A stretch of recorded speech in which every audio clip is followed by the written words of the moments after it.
Inform human, आप तक सच पहुंचे, यही हमारी कोशिश है।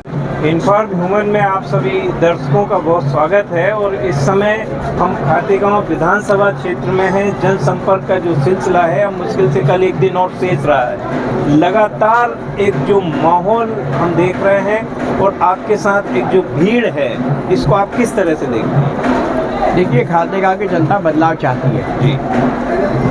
25 सालों से बीजेपी यहाँ पर विधानसभा में काबिज रही है और 10 साल से आशीष शर्मा जी। ऐसे दृष्टिकोण में आशीष शर्मा का ये जो दूसरे साल का कार्यकाल है, ये भ्रष्टाचारों से, आतंक से, अत्याचारों से जुड़ा हुआ है। दूसरा, उन्होंने शिक्षा और स्वास्थ्य के लिए कुछ भी नहीं किया। ऐसे ही किसानों का कहना है कि नर्मदा का पेयजल हमारा था, हमको पहले मिलना चाहिए, उसके लिए भी उन्होंने कुछ नहीं किया। विधानसभा में सबसे कम उपस्थित रहने वाले विधायक का दर्जा उन्होंने प्राप्त किया। तो ऐसे दृष्टिकोण में जनता पूरी तरीके से बदलाव चाहती है और मुझे लगता है कि आज जो खातेगांव में जनता जिस प्रकार से मुझे समर्थन दे रही है, मुझे लगता है कि बहुत बड़ा बदलाव मध्य प्रदेश में शायद होने जा रहा है। लोग कमलनाथ जी की नीतियों को स्वीकारते हैं और मध्य प्रदेश में भारतीय जनता पार्टी की सत्ता से जाने का लगभग समय आ गया। और मेरे ख्याल से अब इस बार जो उनकी पिछली बार जो सीटें मिली थी वो 100 के ऊपर चली गई थी, लेकिन इस बार वो 70 या 75 से नीचे चले जाएंगे। आप लगातार पूरे विधानसभा क्षेत्र में पहुंचे हैं और सब एक मतदाताओं से आपका संपर्क भी हुआ है। क्या लगता है आपको, क्या उनका भाव और क्या फील आपके प्रति? नहीं, देखिए, मेरे पिताजी की छवि मेरे साथ चलती है। लोगों ने मेरे पिताजी की छवि को बहुत नज़दीक से देखा। कन्नौज खातेगांव क्षेत्र में उनकी एक तरीके से कर्मभूमि रही है, 5 साल सांसद भी रहे वो। इस नाते से भाजपा के बहुत से कार्य परिवार जो सालों से भाजपा के साथ थे, बहुत से ने तो ये कहा कि हमारा तन भले ही वहाँ खड़ा है लेकिन मन तो आपके साथ है, हमारा बटन आपके साथ जाएगा। बहुत से सम्मिलित होकर खुद कह रहे हैं कि हम आपके साथ हैं। आज जैसे बहुत से मोहल्लों में जो परंपरागत बीजेपी के मोहल्ले रहे, जहाँ कांग्रेस के लोगों को इक्का दुक्का समर्थन मिलता था या कभी स्वागत नहीं होता था, लेकिन आज जिस प्रकार से लोगों ने बढ़ चढ़ के स्वागत किया, और बढ़ चढ़ के स्वागत करने के साथ साथ मुझे तो लगता है कि अब या तो ब्राह्मण होने के नाते है या मेरा एक प्रत्याशी पे कहीं ना कहीं लोग मुझे पैसा भी कहीं ना कहीं दे रहे हैं, तो मुझे लगता है कि लोगों के मन में एक भावना है और श्रद्धा है, वो मेरे पिताजी के लिए है। और मैं कोशिश करूँगा कि मेरे पिताजी की जो राजनीति की छवि रही है, शुचिता की राजनीति, झूठ नहीं बोलने की राजनीति, भ्रष्टाचार को नहीं बढ़ने देने की राजनीति, उसको मैं खातेगांव कन्नौज क्षेत्र में कारगर रूप से अपनाऊंगा। और वो कार्य कौन से हैं जो प्राथमिकता में है? देखिए, पहला काम तो हम नर्मदा मैया का पानी जो हमारे क्षेत्र से दुरुस्त जा रहा है उसको रोकने का प्रयास करेंगे।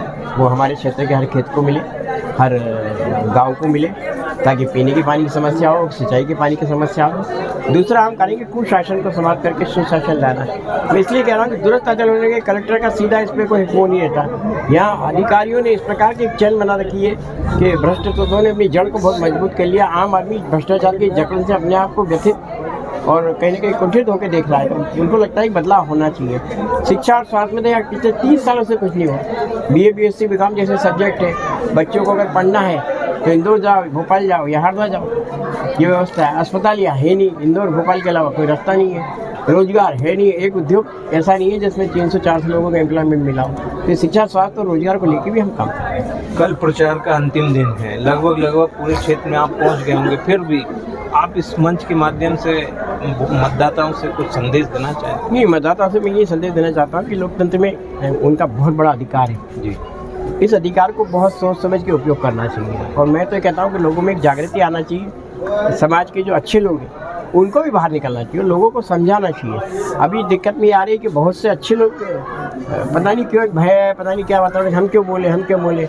जैसे आजकल लोग कहते हैं ना, थाने में रिपोर्ट लिखाने जाने भैया उलझ नहीं है तो थाने में क्यों जाओ। तो एक दृष्टिकोण ऐसा जनता का हो गया। हाँ, कुछ लोग ऐसे हैं जो बढ़ चढ़ के मैंने महिलाओं को देखा कि वो बढ़ चढ़ के इस चीज़ को, अपनी इच्छा को प्रकटित करती है। उनको पीने की पानी की समस्या है, उनके बच्चों को स्कूल में पढ़ने की समस्या, वो बहुत खुल के बात कर रहे हैं। लेकिन अभी मैंने देखा कि जो हमारे पुरुष है वो खुल के बातें नहीं करते, जबकि उनको खुल के बातें करना चाहिए, कहना चाहिए। सिर्फ गुस्सा प्रकट कर देना वो अलग बात है, लेकिन कैसे हम अपने गांव का विजन बना के आदमी के सामने प्रस्तुत करें, एक विजन प्रस्तुत होना चाहिए।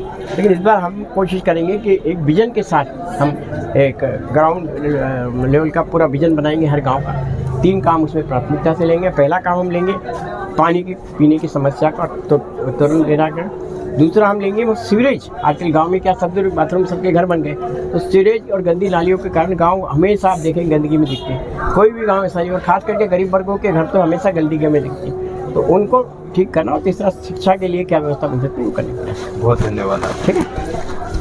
दीपक भैया जिंदाबाद, दीपक भैया।